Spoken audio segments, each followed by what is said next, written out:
Hey friends, be more tolerant of having obsessions, because when you do this, you're actually training your brain to tell it that you're not scared of it. So, and this is for people like myself that have more of the meta obsession, and I realized this because once I let go of that fear of the obsessions coming up, their frequency went down drastically because I knew that my checking behaviors went beyond just checking if the stove was off or if the iron was off, but it became mental. So it was more like, is this obsession still there? Is this obsession still haunting me? Do I still have OCD? And creating this whole story about how OCD affects my life.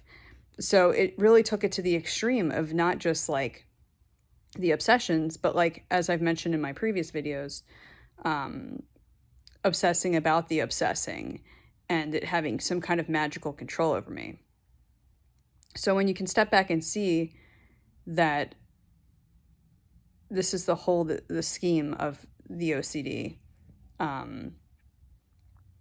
the obsessing about the obsessing itself, and the mental review of if it's still there, if you've beat it, if you've resolved it, that's a whole other theme.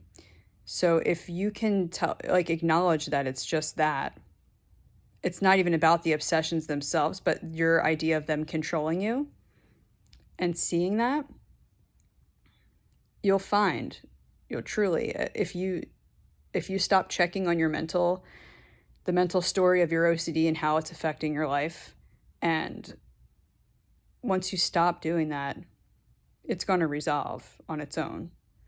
And this isn't to be like a compulsion to be like, this is how you get rid of your OCD, because that's what your OCD wants you to do. It wants you to get rid of it. It wants you to resolve it.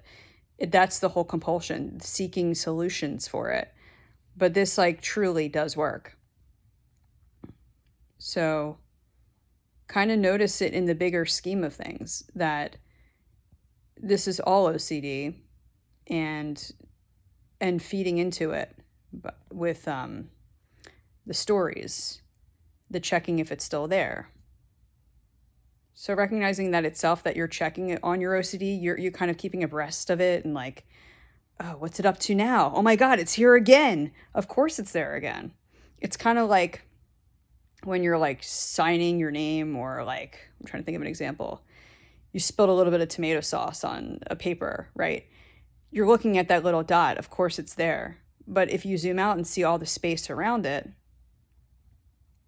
you see that there's so much more, like your consciousness is so much more vast than that little dot of paper that your OCD is drawing your attention to. So it's saying like, all right, I don't need to draw my attention to this. And if I do, who cares? Like, yeah. So that's all I have for you today. Talk to you soon.